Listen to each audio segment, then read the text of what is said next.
Мехмети, на денешнава дебата слушнавме како господинот Никовски заклучи дека партијата ДУИ, односно господинот Али Ахмети со неговите изјави и одмогал на оваа власт. Како вие враќате на тоа, бидејќи не се јавите да реплицирате? Не чувствувам потреба да реплицирам на некои конспираторски ставови и излагања.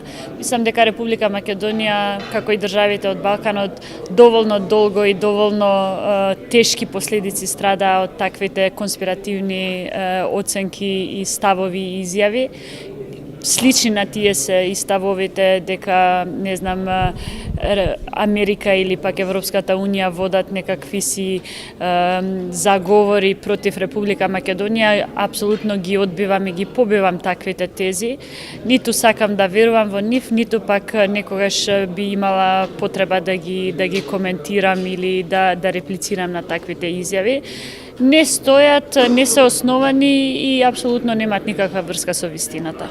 Да, а со сегашнава ситуација вие оптимист сте дека нешто ќе се реши или? Прво, задача на секој политичар е да биде оптимист и тој оптимизам да го пренесува и во јавноста и меѓу граѓаните. И се разбира дека сум оптимист, односно дека овие напори, овие процеси кои што ние ги начнавме, ги отворивме, ќе произведат некаков си резултат. Тоа не мора да биде конечно решение на спорот, но некаков ефект и некаков резултат мора да има. Господине Наумов, според вас, каде е застојот, бидејќи 20 години веќе се разговара по ова прашање? Каде е застојот и зошто нема никаков напредок по ова прашање? Па може излезе една дилема, односно да разрешиме барем една дилема или за нешто околу што сите се сложивме, а тоа е дека најверојатно е неопходно најпрво да се создаде консензус во држава и потоа да се оди на компромис.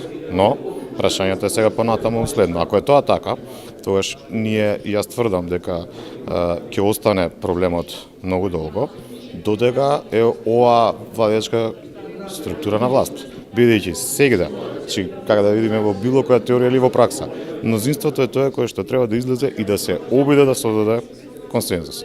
За да се го направите тоа, со сите политички, социјални, национални структури во државата. За да го направите тоа, вие треба како мнозинство секогаш да излезете, да ги кажете ставовите, да се обидете да ги другите преговарате со нив и да најдете решение за тоа дека можеме да излеземе со некој консензус. Гледајќи до сега како се води целата работа, односно власта како ја води оваа работа, тоа е невозможно. Таа мислам дека никогаш нема да се обиде да седне со другите партнери да изгради консензус во државата. Зошто? Затоа што е курентно да ова прашање биде отворено, мислам, на оваа власт. За нејзе е курентно да ова прашање биде тема со која што ќе се добиваат избори. И бидејќи е курентно дека на оваа тема вие можете да ги на било кој начин оптеретите сите останати кои што не мислат или подруго мислат од самата власт. Значи вие сепак сметате дека власта се плаши да го соопшти нивниот став, кој што би можел да биде идентичен со ставот на аналитичарите, како што го споменав. Или опозицијата, а зошто да не, да. Значи, за да стигнете до консензус треба да го видиме ставот на власта. Тој не го знае. Ако некој мисли дека е став на власта, изјавата од типот Република Македонија ерга омнес. Ќе повторам тоа. Колку ли мудрост, храброст, isчитани книги требало на некој да излезе со ваков став? Има ли некој во оваа држава што тоа не го знае и не би го посакувал тоа? Но тоа не е нешто со кое што треба да водите оваа држава. Знае дека секогаш политичките елити не треба да се обидуваат да му кажуваат на народот тоа што тој сака да го слушне. Тоа е курентно во еден период и ќе победувате на избори. Поентата на лидерите е да кажуваат нешто што е болно, но со кое што верувате дека во иднина ќе донесе прогрес на една држава и еден народ.